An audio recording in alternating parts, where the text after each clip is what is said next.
नमस्कार छात्र मित्रों, मैं श्री एम.बी. पाटील सर, श्री शिवाजी विद्यालय महागाव, तहसील गडिंग्लज, जिला कोल्हापुर।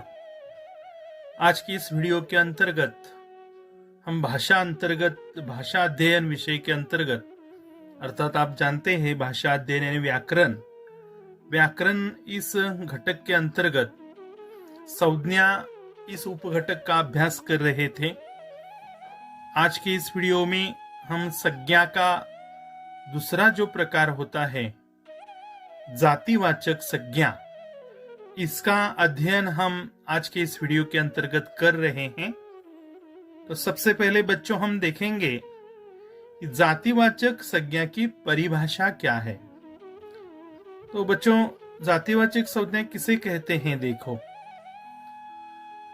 जो संज्ञा शब्द किसी प्राणी, स्थान या वस्तु की पूरी जाति का बोध कराता है, उसे जातिवाचक संज्ञा कहते हैं।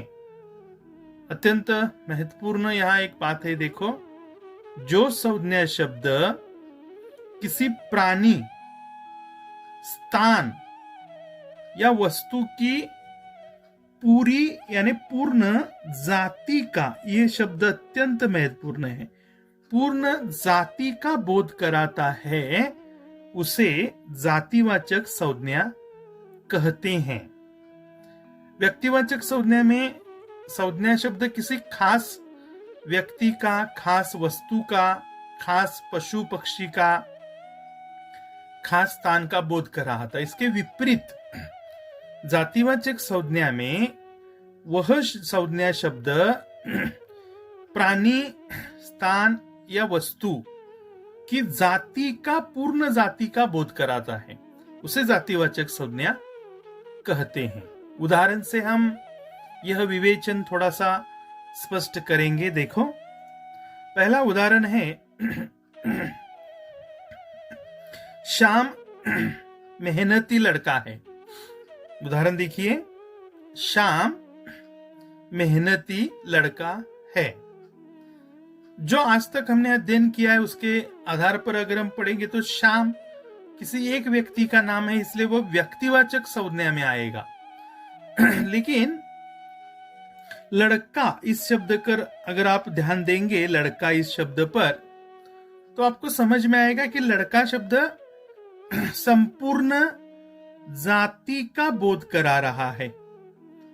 अर्थात किसी एक व्यक्ति का, एक प्राणी का बोध श्याम शब्द करता है, लेकिन लड़का शब्द नहीं करता। लड़का जाति का बोध कराता है, अर्थात किस लड़का यह शब्द से उस जाति में आने वाले असंख्य बालकों का समावेश होता है। इसमें लड़का यानी कोई एक निश्चित बालक नहीं, सभी बालक जिनको लड़का कहा जा सकता है। तो लड़का शब्द जाति का बोध कराता है, इसलिए बच्चों लड़का शब्द है जातिवाचक संज्ञा। उसी समान भारत महान देश है। अब तक आपको पता चला होगा कि भारत एक खास देश का नाम है, एक विशेष देश का नाम है, विशेष स्थान का नाम है, इसलिए भारत व्यक्तिवाचक पहले प्रकार में आएगा। लेकिन आप गौर कीजिए देश शब्द पर। तो देश यह शब्द संपूर्ण स्थान के, संपूर्ण जाति का उल्लेख कराता है। देश यानी कोई एक निश्चित स्थान नहीं समझ में आता।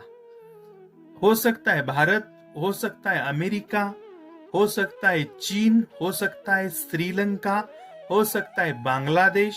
अर्थात देश शब्द से किसी भी पूरे दुनिया में जितने भी देश हैं उन सबका उल्लेख होता है, जाति समझ में आती है, और इसलिए देश शब्द है बच्चों जातिवाचक संज्ञा।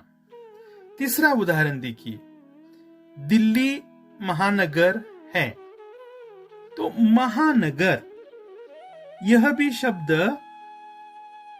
पूरे जाति का, नगर जाति का बोध कराता है, शहर जाति का बोध कराता है। महानगर मुंबई भी हो सकता है, अर्थात चेन्नई हो सकता है, कोलकाता हो सकता है, दिल्ली भी हो सकता है, नागपुर हो सकता है, मुंबई हो सकता है, आगरा हो सकता है। अर्थात महानगर में आने वाले सारे महानगरों का समावेश इससे होता है। अर्थात इसमें कोई एक नगर सूचित नहीं होता, इसलिए महानगर शब्द जाति सूचित करने वाला शब्द है, इसलिए जातिवाचक संज्ञा। लेकिन दिल्ली एक विशेष शहर का नाम है, इसलिए व्यक्तिवाचक संज्ञा। गंगा पवित्र नदी है, तो बच्चों आपको जातिवाचक संज्ञा समझ में आई होगी इस चौथे उदाहरण में। तो इसमें कौन सी है बच्चों? नदी। नदी यह शब्द जातिवाचक संज्ञा है, क्योंकि नदी से कोई एक निश्चित ऐसी नदी का बोध नहीं होता। इसमें गंगा आ सकती है, यमुना आ सकती है, ब्रह्मपुत्रा नदी का नाम आ सकता है, इसमें सिंधु आ सकती है, सतलज आ सकती है। अर्थात इसमें किसी भी नदी का या फिर कावेरी नदी का, पंचगंगा नदी का भी समावेश इसमें हो सकता है। नदी जाति सूचित करने वाला शब्द है और इसलिए नदी शब्द बच्चों जातिवाचक संज्ञा। लेकिन गंगा बच्चों आपको समझ में आया होगा, गंगा एक विशेष नदी का नाम है, इसलिए व्यक्तिवाचक संज्ञा। लेकिन नदी जाति सूचित करने वाला शब्द है, जातिवाचक संज्ञा। पांचवा उदाहरण देखिए, लकड़हारा लकड़ी काट रहा था।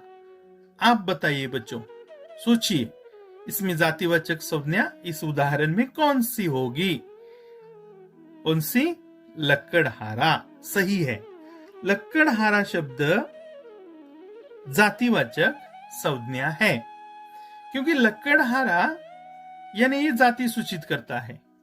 चाहे उसका नाम परशुराम होगा, चाहे उसका नाम शामराव होगा, चाहे उसका नाम तुकाराम होगा या अन्य कोई सी नाम का लकड़हारा होगा, लेकिन लकड़हारा शब्द जाति, पूरे लकड़ी काटने का व्यवसाय करने वाले तमाम लोग लकड़हारा इस नाम से पुकारे जाते हैं और इसलिए लकड़हारा जाति सूचित करने वाला शब्द जातिवाचक संज्ञा में आता है। गुलाब का फूल सुंदर होता है। चलो बच्चों पहचानो आप, इसमें से जातिवाचक संज्ञा कौन सी? गुलाब का फूल सुंदर होता है, कौन सी? फूल। सही है, फूल शब्द जाति सूचित करता है। अर्थात फूल के कहने से कौन सा फूल समझ में नहीं आता? चंपे का, जाई का, जुई का, चमेली का, अर्थात किसी अन्य प्रकार का, गुलाब का, अर्थात गेंदे का फूल समझ में नहीं आता। फूल जाति सूचित करने वाला शब्द है और इसलिए जातिवाचक संज्ञा। लेकिन आप सोचिए बच्चों, गुलाब पहले वर्ग में आएगा, अर्थात पहले भेद में, पहले प्रकार में व्यक्तिवाचक संज्ञा। सभी नेता शपथ ले रहे थे। ये है सातवां उदाहरण। सोचिए इसमें से कौन सा शब्द जातिवाचक संज्ञा? सही है आपका उत्तर, नेता। नेता कहने से अर्थात एक किसी नेता का बोध नहीं होता, सभी नेताओं का समावेश इसमें इस शब्द के अंतर्गत आता है। यानी इसमें नरेंद्र मोदी जी हो सकते हैं, हमारे महाराष्ट्र के मुख्यमंत्री नेता है जिनका अर्थात उद्धव ठाकरे जी हो सकते हैं। कोई किसी भी एक नेता का नाम इससे सूचित नहीं होता, जाति का बोध होता है और इसलिए नेता शब्द जातिवाचक संज्ञा। लेकिन उसी प्रकार अगर आप 8वें उदाहरण में देखेंगे कि मुझे मेरी पाठशाला बहुत पसंद है, तो इस वाक्य में बच्चों पहचानो जातिवाचक संज्ञा। हाँ सोचिए, पाठशाला। सही है उत्तर आपका, पाठशाला। अर्थात पाठशाला शब्द जाति का उल्लेख कराता है। अर्थात पाठशाला यानी कौन सी पाठशाला? अनेक प्रकार की पाठशालाएं अनेक नामों की होती है। किसी का नाम बाल निकेतन विद्यालय होता है, किसी का बाल मोहन विद्यालय होता है, किसी का ज्ञानकुंज विद्यालय होता है, किसी का आदर्श विद्यालय होता है, किसी का श्री शिवाजी विद्यालय होता है, किसी का अन्य अनेक प्रकार के नामों की पाठशालाएं होती है। तो उसमें पाठशाला जाति सूचित करने वाला शब्द है और इसलिए जातिवाचक संज्ञा। तो कौन कौन से बच्चों हमने इस उदाहरण में जातिवाचक संज्ञाओं को देखा? पहले उदाहरण में लड़का, दूसरे उदाहरण में देश, तीसरे उदाहरण में महानगर, चौथे उदाहरण में नदी, पांचवे उदाहरण में लकड़हारा, छठे उदाहरण में फूल, सातवें उदाहरण में नेता और आठवें उदाहरण में पाठशाला आदि शब्द जातिवाचक संज्ञाएं हैं। जातिवाचक संज्ञाएं हैं। अन्य कुछ जातिवाचक संज्ञाओं के बच्चों उदाहरण देखिए। अन्य उदाहरण ऐसे अनेक शब्द जातिवाचक संज्ञाएं हो सकते हैं, जैसे कि पुरुष। पुरुष बच्चों जातिवाचक संज्ञा शब्द है। उसी प्रकार औरत जातिवाचक संज्ञा है, जाति सूचित करता है।